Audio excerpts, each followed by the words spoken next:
Okay. ಇನ್ನು ಯೂಟ್ಯೂಬ್ನಲ್ಲಿರೋ comment ಸೆಕ್ಷನಲ್ಲಿ ಹಾಕ್ಬೋದು. If anyone wants to talk, Rupali ಅವರು ಕೇಳ್ಬೋದು.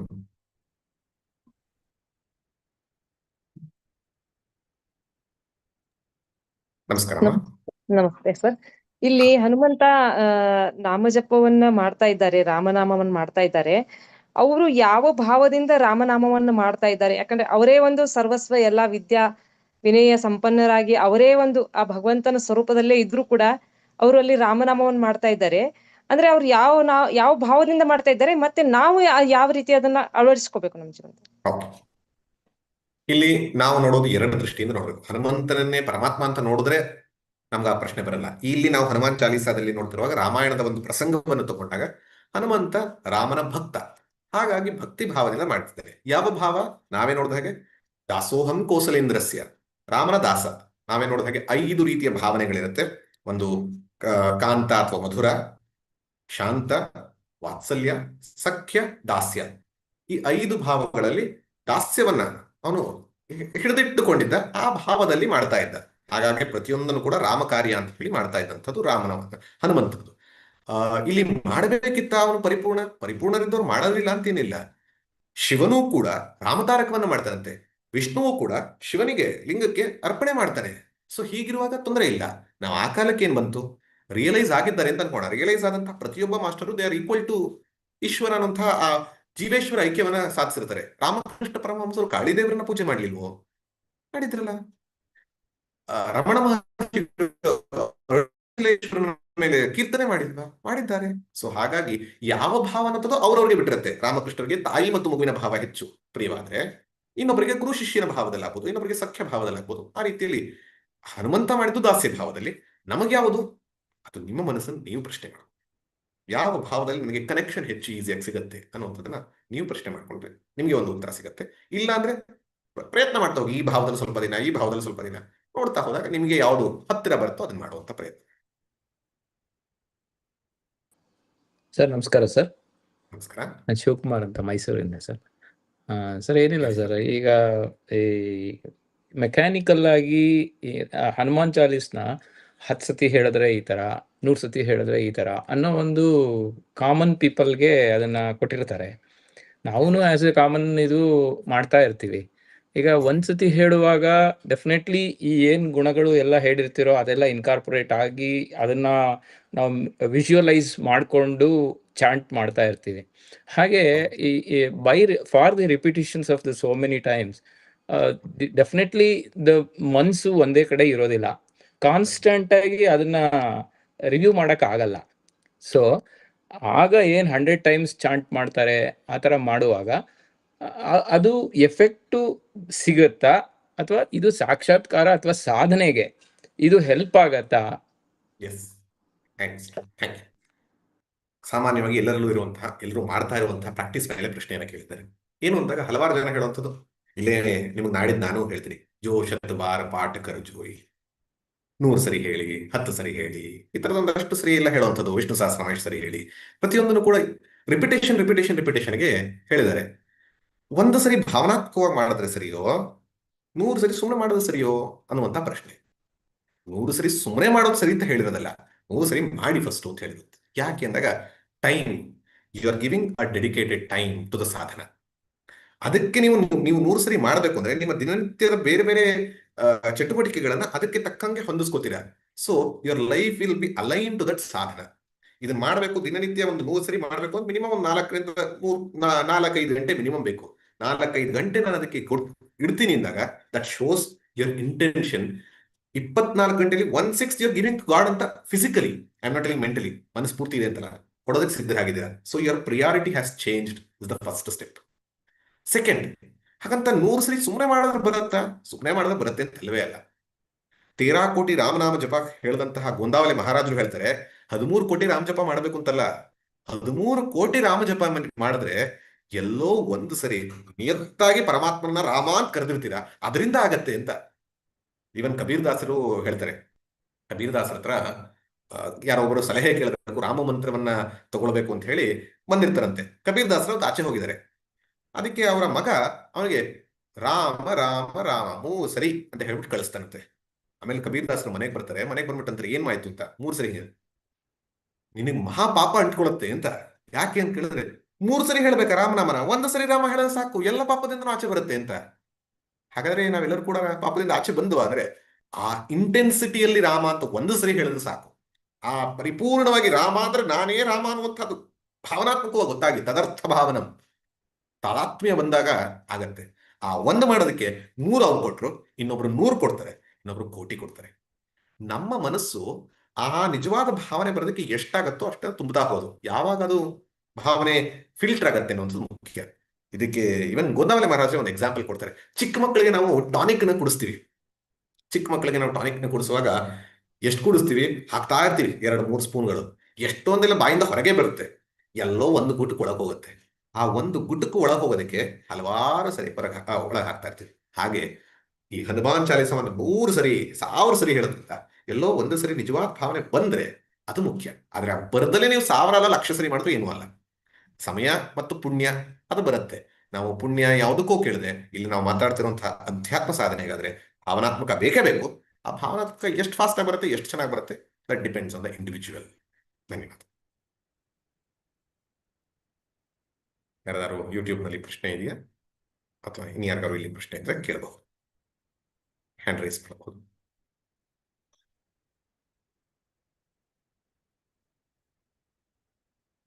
ಪ್ರದೀಪ್ ಸರ್ ಅವರು when one is struggling or suffering and call God's name, would that reach God? ದೀಪ ಅವ್ರು ಕೇಳ್ತಾ ಇದ್ದಾರೆ, ಯಾರೋ ಒಬ್ರು ಕಷ್ಟದಲ್ಲಿದ್ದಾಗ, ನೋವಿನಲ್ಲಿದ್ದಾಗ ಪರಮಾತ್ಮನನ್ನ ಕರೆದ್ರೆ ಪರಮಾತ್ಮನ ಕೇಳತ್ತಾ ಅಂತ. ಕೇಳಲ್ಲ ಅಂದ್ರೆ ಯಾಕೆ ಕಿರ್ಚ್ತೀರಿ? ಕೇಳಲ್ಲ ಕಿರ್ಚುವಂತ ನೆಸೆಸಿಟಿ ಇಲ್ಲ, ಕೇಳುತ್ತೆ. ಯಾಕೆ ಅಂದಾಗ ಪರಮಾತ್ಮನಿಗೆ ಇರುವೆಯ ಕಾಲಿನ ಒಂದು ನಡೆತದ್ವೂ ಕೇಳುತ್ತೆ. ಎಲ್ಲವೂ ನಡೀತಾ ಇರೋದು ಅವನ ಒಳಗೆ. ಹಾಗಾಗಿ ನೀವು ಕರೀದೇ ಹೋಗ್ಲಿ ಕರೀಲಿ ಕೇಳಿಸ್ತದೆ. ನೀವು ರಾಮ ಅಂತ ಕರೀದೇ ಹೋಗ್ಲಿ ಕೇಳಿಸುತ್ತೆ. ನಿಮ್ಮ ನೋವನ್ನ ಪ್ರತಿಯೊಂದನ್ನು ಕೂಡ ಅಂತಃಸಾಕ್ಷಿಯಾಗಿ ಒಂದು ಪ್ರೇರಣಾಶಕ್ತಿಯಿಂದ ಎಲ್ಲವನ್ನು ಸಾಕ್ಷಿ ದೃಷ್ಟಿಯಿಂದ ನೋಡ್ತಾ ಇದ್ದಾನೆ. ಇನ್ನೊಂದು ಕರ್ಮಫಲದಾತನಾಗಿ ನೀವು ಮಾಡ್ತಿರುವಂತ ಕರ್ಮಗಳನ್ನೆಲ್ಲ ರಿಜಿಸ್ಟರ್ ಮಾಡ್ತಾ ಇದ್ದಾನೆ. ನೀವು ಯಾವಾಗ ರಾಮ, ಕೃಷ್ಣ, ಹನುಮಂತ ಅಂತ ಕರಿತೀರೋ ಅದು ಕರ್ಮವಾಗಿ ಅದು ರಿಜಿಸ್ಟರ್ ಆಗತ್ತೆ. ಹಾಗಾಗಿ ಕರೆದಾಗ ಕೇಳತ್ತಾ ಅಂದ್ರೆ ಕರೆದಾಗ ಕೇಳತ್ತೆ, ಕರೆಯದೆ ಹೋದ್ರೂ ಗೊತ್ತಾಗತ್ತೆ. ಹಾಗಾಗಿ ಕರೆಯೋದ್ ಬೇಕಿಲ್ವಾ? ನಿಮ್ಮಿಷ್ಟ. ಕರೆಯೋದು ಒಂದು ಕರ್ಮ, ಆ ಕರ್ಮಕ್ಕೆ ಫಲವಾಗಿ ನಿಮ್ಗೆ ಏನೋ ಬರ್ಬೇಕಾಗಿತ್ತು, ಮಿಸ್ ಆಗತ್ತೆ. So he definitely listens and he knows. ಅದನ್ನ ನಾವು ಏನನ್ನ ಕರಿತೀವಿ, ಏನಕ್ಕಾಗಿ ಕರಿತೀವಿ? ಕಷ್ಟದಿಂದ ಪಾರು ಮಾಡು ಅಂತ ಕೇಳ್ತೀವೋ ಅಥವಾ ಯಾವುದು ಸರಿಯೋ ಅದನ್ನ ನನಗೆ ಮಾಡು ಅಂತ ಕೇಳ್ತೀವೋ? ಇದು ಮುಖ್ಯ. ನಾಳೆ ಮೋಸ್ಟ್ಲಿ ಬರುತ್ತೆ ಆಸೆ ರೋಗ ಹರಯಿಸಪ್ಪ ಪೀರ, ಇಲ್ಲ ಮುಂದೆ ಬರುತ್ತೆ. ಇದು ನಾಳೆ ಸ್ವಲ್ಪ ನೋಡೋಣ. ಬಟ್ ಮುಖ್ಯವಾಗಿ ಇಲ್ಲಿ ಕಷ್ಟ ಬಂದಾಗ ವೆಂಕಟರಮಣ ತಪ್ಪ? ಡೆಫಿನೆಟ್ಲಿ ಇಲ್ಲ. ಕೃಷ್ಣನೇ ಗೀತೆಯಲ್ಲಿ ಹೇಳ್ತಾನೆ 4 ರೀತಿಯ ಭಕ್ತರು, ಅದ್ರಲ್ಲಿ ಮೊದಲನೇ ತರದವರು ಆರ್ತನಾಗಿರುವಂತಹ ಭಕ್ತ. ಕಷ್ಟ ಬಂದಾಗ ಹೇಳು. ನೆಕ್ಸ್ಟ್ ಅರ್ಥ,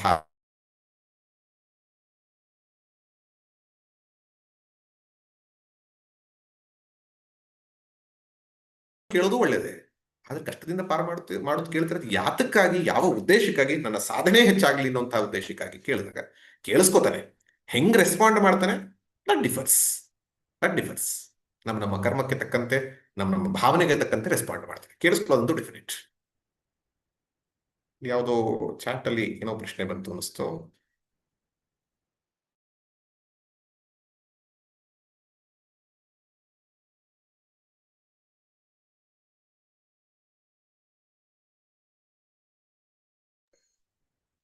hello Pramod sir.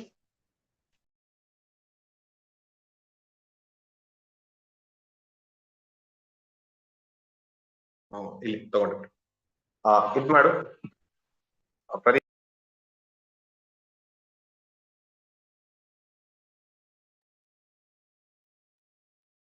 Spotlight please. ಕ್ಷಮಿಸಿ.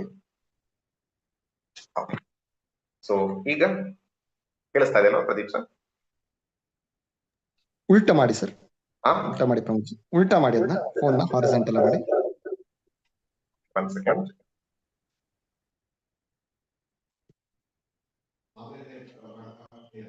ಸಿಸ್ಟಮ್ ಆನ್ ಆಯ್ತು. ಸಿಸ್ಟಮ್ ಆನ್ ಆಯ್ತಂತೆ.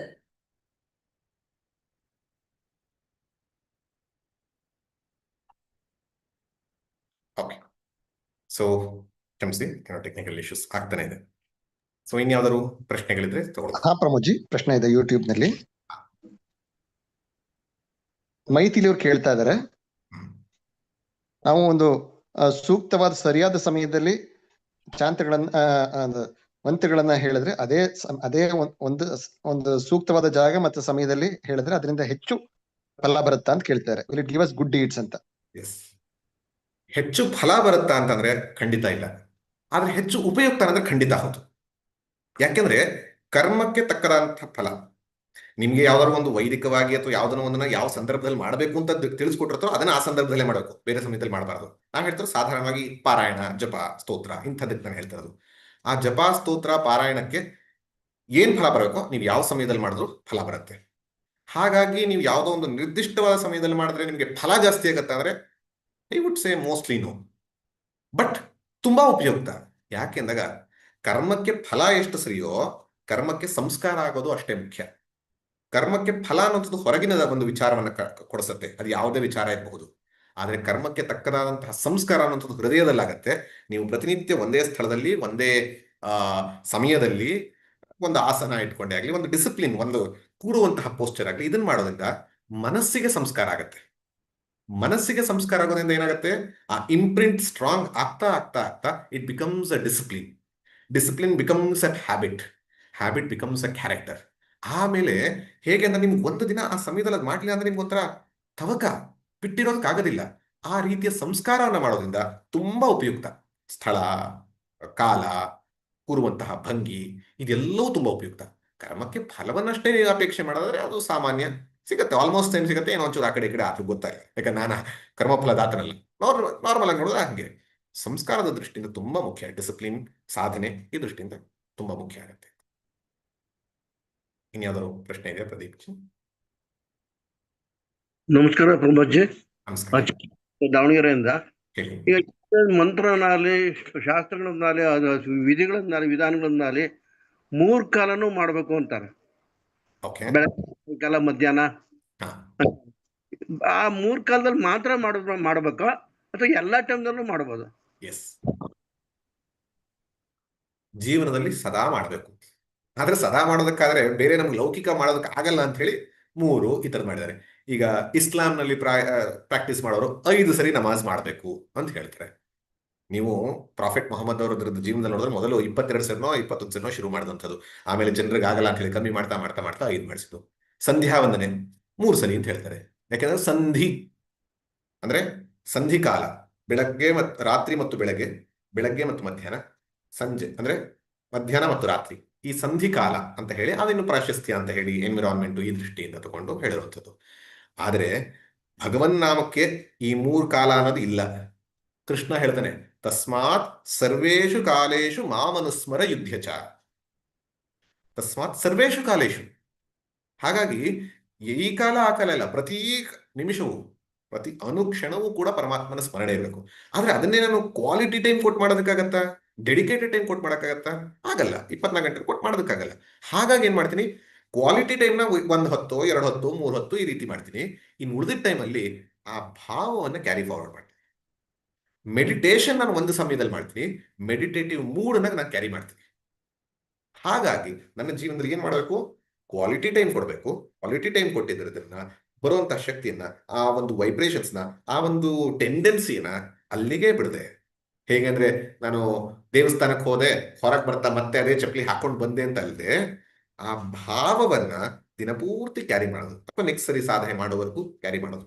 ಈ ದೃಷ್ಟಿಯಿಂದ ಮಾಡೋದಕ್ಕೆ 2 ಸರಿ, 1 ಸರಿ, 3 ಸರಿ ಇದೆಲ್ಲವೂ ಕೂಡ ಮಿನಿಮಮ್ ಇಷ್ಟಾರೂ ಮಾಡಿ ಅಂತ, ಯಾವಾಗ್ಲೂ ಮಾಡಬೇಕು ಮಾಡಕ್ಕಾಗಲ್ಲ, ಇಷ್ಟಾರೂ ಮಾಡಿ ಅಂತ ಹೇಳುವಂತಹ ವಿಷಯ ಹೊರತು ಬೇರೆದೇನಲ್ಲ.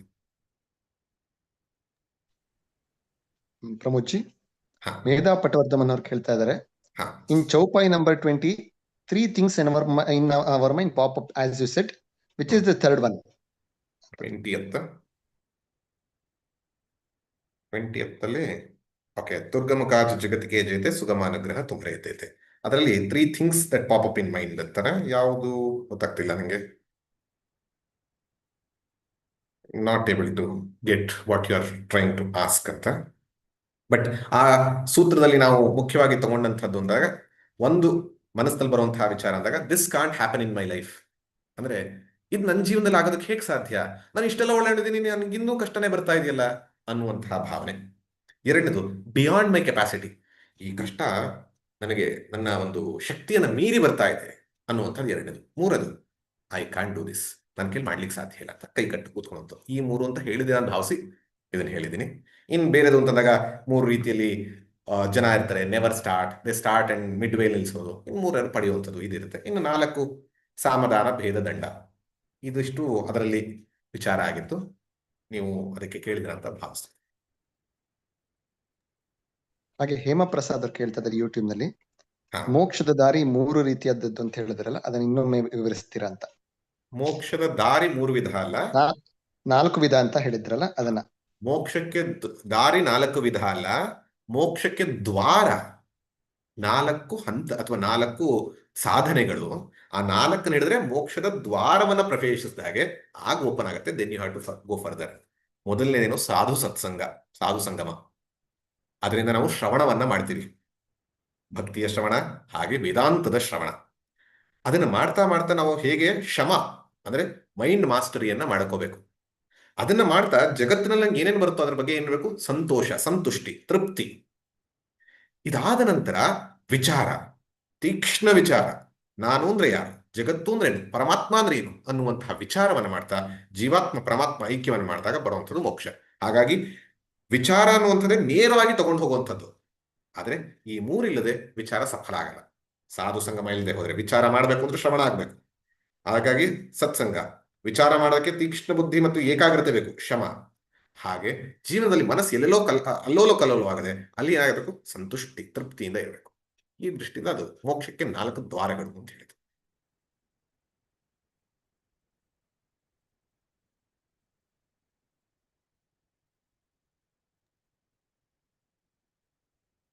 ನಮಸ್ತೆ ಗುರುಜಿ. ನಮಸ್ಕಾರ. ನಾನು ಭಾನುಮತಿ. ಅವರು 3 ಮೂವ್ಮೆಂಟ್ ಅಂತ ಹೇಳಿದ್ರಲ್ಲ, ಅದು respect and move, give and move and fight and move ಅಂತ ಹೇಳಿದ್ರಿ. ಹಾ, ಯಾ, ಆ ರೀತಿ ಅದೇ ಇರಬಹುದು, ಖಂಡಿತ. ಸೊ ಟಚ್ ಮಾಡ್ಕೊಂಡು ಹೋಗೋದು ಕರೆಕ್ಟ್, ಅದೇ ಇರಬಹುದು. ಧನ್ಯವಾದ. ಟೈಮ್ ಆಯ್ತು ಅನ್ಸುತ್ತೆ. ಇವತ್ತು 5ನೇ ದಿನವನ್ನ ಕಂಪ್ಲೀಟ್ ಮಾಡಿದ್ವಿ. ಇನ್ನು 2 ದಿನ ಇದೆ. ಇನ್ನು 2 ದಿನದಲ್ಲಿ ಇನ್ನೂ ಅದ್ಭುತವಾದಂತಹ ಕೆಲವು ವಿಚಾರಗಳನ್ನು ಹಿಡಿದು ಹನುಮಾನ್ ಚಾಲೀಸನ ಅಧ್ಯಯನ ಮಾಡೋಣ. ಅಧ್ಯಯನ ಮಾಡಿದಿನ ಪುನಃ ಶ್ರವಣ ಮಾಡೋಣ. ಯಾಕೆಂದ್ರೆ ಇವತ್ತು ಒಂದೊಂದು ದಿನಕ್ಕೆ 6-7 ಚೌಪಾಯಿಗಳನ್ನ ತಗೊಳ್ಳೋದು, ಅರ್ಥೈಸ್ಕೊಳ್ಳೋದು ಸುಲಭ ಅಲ್ಲ. ಹಾಗಾಗಿ ಇದೆಲ್ಲವೂ ಯೂಟ್ಯೂಬ್ನಲ್ಲಿರುತ್ತೆ. ಮತ್ತೆ ಮತ್ತೆ ಕೇಳಿಸ್ಕೊಳ್ಳಿ. ಪ್ರಶ್ನೆ ಬಂದರೆ ಅದನ್ನ ಪ್ರಶ್ನೆ ಕೇಳಿ, ಹಾಗೆ ಅದರಲ್ಲಿ ಬಂದಂತಹ ಸಾಧನೆಯನ್ನ ನಮ್ಮ ಜೀವನದಲ್ಲಿ ಸ್ವಲ್ಪ ನಾವು ತರುವಂತಹ ಪ್ರಯತ್ನ ಮಾಡಿದ್ರೆ ಹನುಮಾನ್ ಚಾಲೀಸ ಹನುಮಂತ ನಮ್ಮ ಹೃದಯದಲ್ಲಿ ಬರ್ತಾನೆ. ಇಷ್ಟೊಂದಿಗೆ